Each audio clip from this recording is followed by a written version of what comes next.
I'm Gwen Ifill, and welcome to this edition of the Washington Week Backstory. I'm joined by Balz, chief correspondent of the Washington Post, and we're going to talk some politics. Dan, I really want you to give us a primer of what we should be watching for. As you know, have been resisting talking about 2016. It seems too soon. It's too late for me. I've lost this battle. So, as we begin to move forward, you are our veteran around the table. Give us a sense of what the signposts are we should be watching for as we march through the next year. Well, just to pick up on what you said there, this is as early as a campaign has gotten underway without it actually being underway. We're actually in two political cycles at once. We're obviously in the midterm 2014 cycle, which is significant and consequential potentially. Yeah, on its own. Right, a very big story. But at the same time, there has been a hunger, rightly or wrongly, fairly or unfairly, to get to 2016, partly because we know it's an open race. There will be a new president in 2017. We know that there is a very interesting story in the making on the Republican side as they go through the process of selecting a nominee. And there's quite an extraordinary story on the Democratic side, a party known for its fractious primary campaigns, that the last one they went through was the biggest endurance and epic battle we've seen in a long time.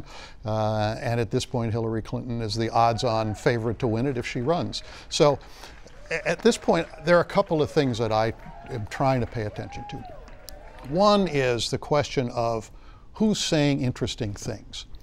This is a time, particularly on the Republican side, when there are a whole group of prospective candidates who are, if not testing messages, are trying to draw attention to themselves with what they're saying. Sounds like Rand Paul. Well, Rand Paul is one, and you know, of all of the people running, if you talk to people, whether they're liberals or conservatives, Democrats, Republicans, whatever, the one thing they almost all say is Rand Paul is the most interesting of these candidates. I think there's a question of what it all adds up to, because he is, I won't say all over the lot, but he has views that are not, you know, conventionally conservative.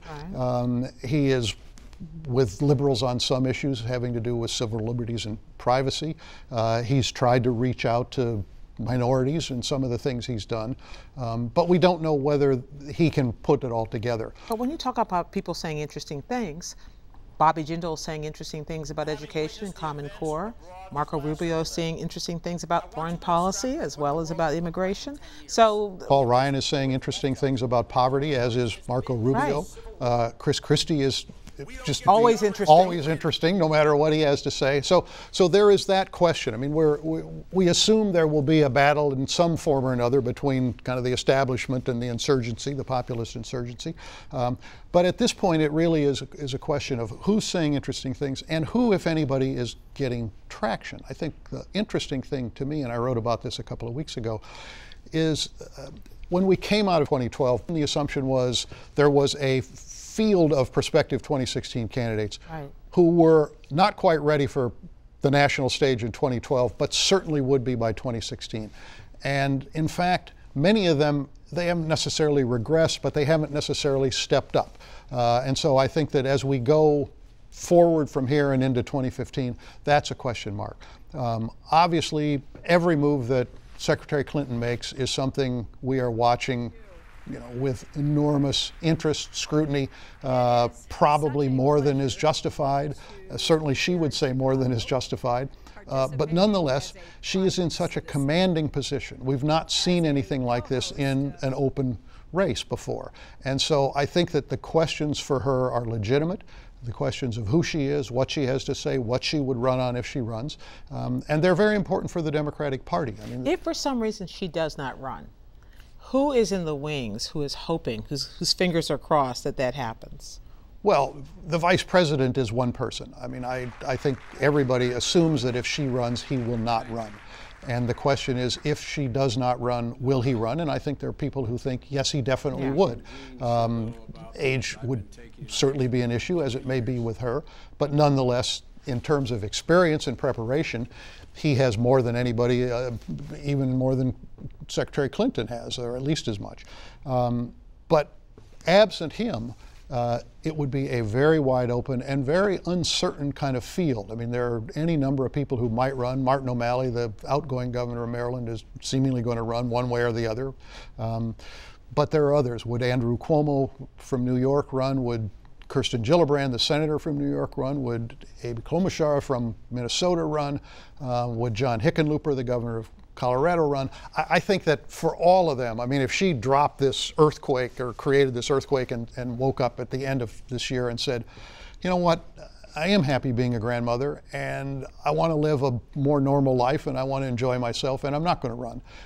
I think, as a Democrat said to me some months ago, I think the party would be, at least for a time, in chaos as to what would happen. My favorite moment in my interview with Hillary Clinton last week was when she said, when I asked her whether it wouldn't be a little bit insane to do the same thing all over again, and she said, well, you have to be a little bit crazy to run for president, let me just put it like that, because you have to be so totally immersed and so convinced that you can bring something to that office. It's a very hard job, and it's a job that you have to be totally consumed by, and that's kind of the definition of being a little bit crazy, I think. I've never had any of them admit that before, but it's true. It is true. I remember Lamar Alexander talking about some candidate who was kind of trying to do a balance sheet. What are the pros and cons of running, and kind of draw up the list. And he said, if you have to do that, you're not going to run, or you shouldn't run. I mean, you have to be, as she said to you have to be in this fully engaged. And she knows what that entails, as she said, better than anybody else who's sitting out there ready to run. Well, thank you for the signpost, Dan. We're going to walk through them. We're going to check them off as they happen and check off all those names as well. And thank you for joining us for another Washington Week Backstory.